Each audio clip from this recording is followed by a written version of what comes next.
U.S. Ambassador to NATO Matthew Whitaker said the Trump administration is increasing military support for Ukraine, including by providing the ability to carry out deeper strikes into Russian territory. Whitaker says a new shipment of weapons worth nearly $1 billion is already on its way to Ukraine. Washington also provides Kiev with about $1 billion worth of weapons a month at the expense of NATO allies.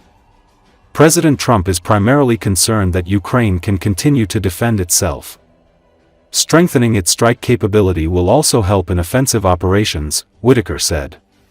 The diplomat noted that Trump, in parallel with military aid, is conducting behind-the-scenes negotiations with the Kremlin and continues to exert economic pressure on Russia.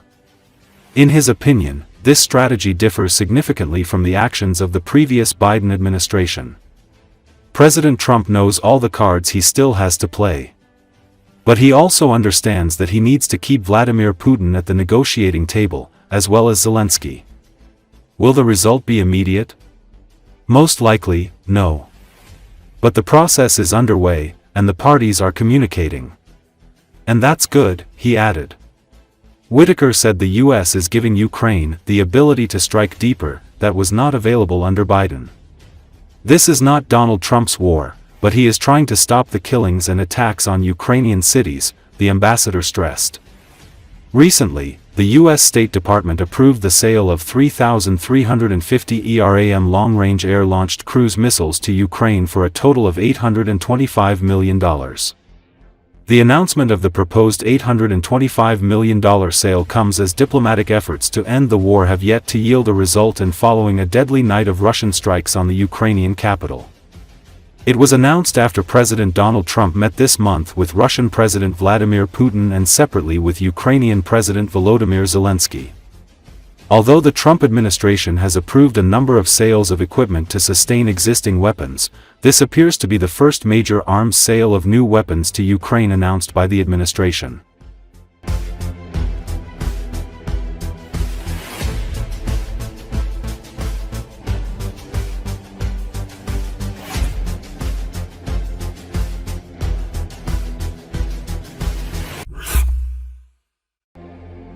German defense company Rheinmetall on Wednesday opened a new artillery ammunition factory in northern Germany, underscoring Europe's efforts to boost weapons production amid Russia's war in Ukraine.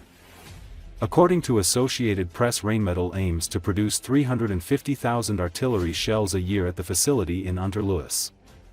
Germany, a leading NATO and European Union member, has moved to modernize its long-neglected military since Russia launched its full-scale invasion of Ukraine in 2022. That year, it set up a €100 billion special fund to modernize its armed forces, much of which has been committed to procuring new equipment.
haben wir alle einmal geschossen liegen sehen, würde vorschlagen, wir gehen aber weiter.